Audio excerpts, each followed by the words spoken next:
जय सियाराम। आज आम जानिबा माँ कौन बुझे ना। माँ शब्दर एमती आज्ञा मूल्य अच्छी तार जेते आज्ञा प्रशंसा करेंगे से आज्ञा अतुलनीय।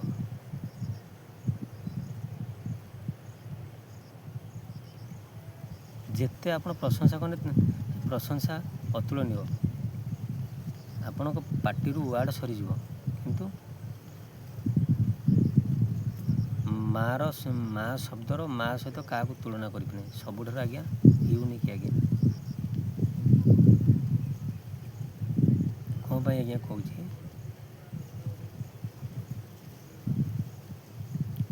जदि स्वामीटी मरी जाए किंबा कौन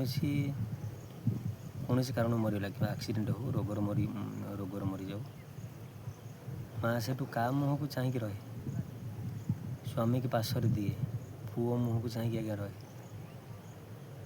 नहीं मो छुआटी मुझे जी पारि मनीष करमी भल मनीष गोटे करमी जहाँफल कि मो पुओ मते पोषिब मोर सुख दुखर मो पाखरे थिबो मोर सबू मन इच्छा पूर्ण करिवो।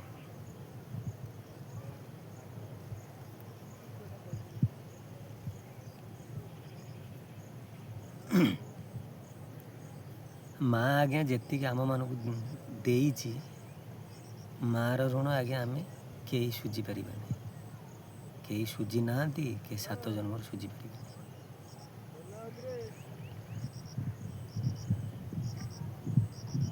माँ कहीं आपणकर माँ हुए एटा के बुझीछंती।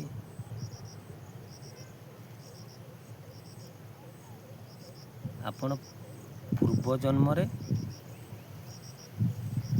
तार किसी संपर्क होइथिबे किंबा सी आपण किसी संपर्क होइथिबो जाफल आपण पूर्व जन्मर ऋण बाकी अच्छी ए जन्मर सी आपणकर माँ होइकी आइछि तो आपण माँ आपणकर पूर्व जन्म आपणर भूणी ही थाई कि माउसी ही थाई कि माई ही थाई से जन्मर जो ऋणटा अच्छी तो आज्ञा यही जन्मर आपन को सुझिया पड़ो बुझे।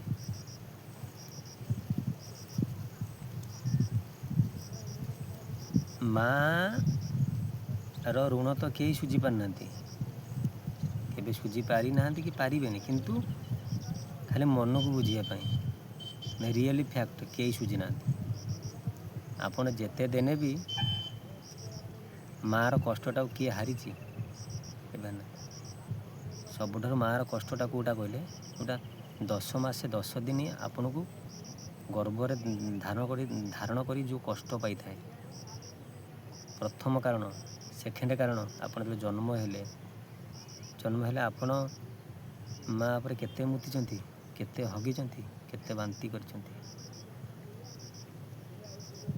किंतु माँ हाँ मो पुओटा तो मो झीटा तो मो नातीटा तो से किसी कारण करे ये है द्वितीय कारण। तृतीय कारण जेतेले माँ से पुओ भल हो कि खराब हो सदा बेले माँ निज पुओर दोष घोड़े दिए ना ना मो पुओ सेमती हो तृतीय कारण। चतुर्थ कारण जदि पुओर कौन जिनस मन दुख हो कौन कारण मन दुख ता माँ मन के भल लगे माँ के खाइबन चतुर्थ कारण। पंचम कारण आपड़ जब कुआड़े जाइए कि सी मैंने पैसा लुचेक रखि मो पुआटा जाऊँगी उपास आसना 100 हो 200 दब ये कारण। किंतु माँ शब्दर माने आजिका समाजर पुओ झी किसी बुझती नहीं କାହିଁକି ବୁଝନ୍ତିନି ନା, କାରଣ ମାଆଟି ଛୋଟରୁ ବଡ଼ କଲା, ପାଠ ପଢ଼େଇଲା। କଲେଜ ପଢ଼ିବା ପାଇଁ ଗଲେ ମାଆ କ'ଣ ଆଉ ସାଙ୍ଗରେ ଯିବ କି? ସିଏ କେଉଁଠି ସୁସାଙ୍ଗ ଛାଡ଼ି କୁସଙ୍ଗରେ ମିଶିଲେ। କୁସଙ୍ଗରେ ମିଶିଲା ମାତ୍ରେ ଆପଣଙ୍କ ଚିନ୍ତାଧାରା, କାର୍ଯ୍ୟକଳାପ ସବୁ କୁକର୍ମ ଭଳିଆ ହେବ।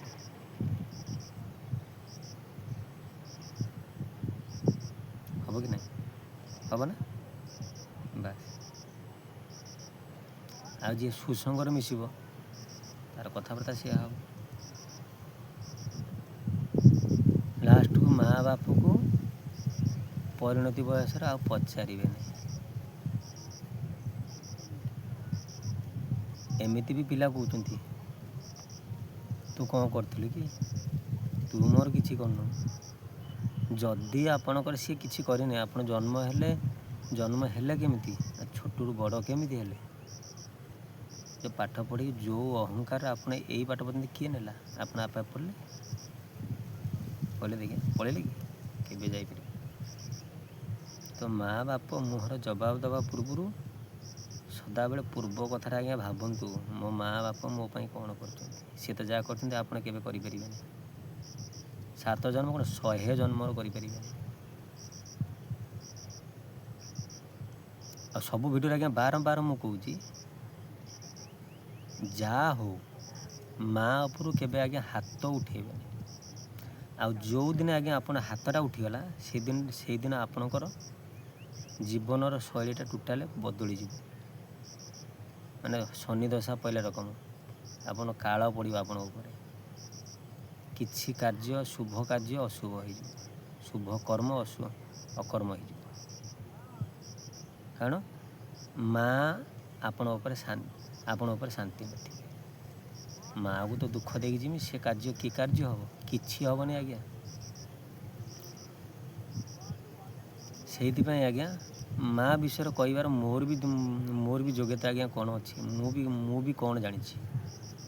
ଏତିକି, ଆମେ ଯେତେ ଦିନ ବଞ୍ଚିବା ମାଆ ବାପାଙ୍କୁ ଯେତିକି ଆମେ ପାରିବା ଆଜ୍ଞା ସେତିକି ଖୁସି ଦେବା,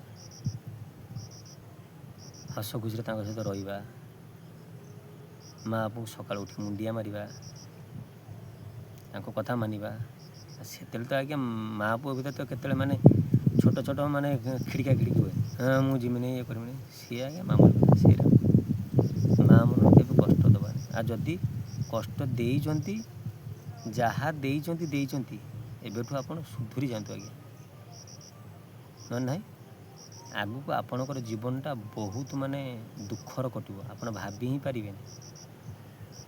ବୁଝିଲେ? ରହିଲି, ଜୟ ସିଆରାମ।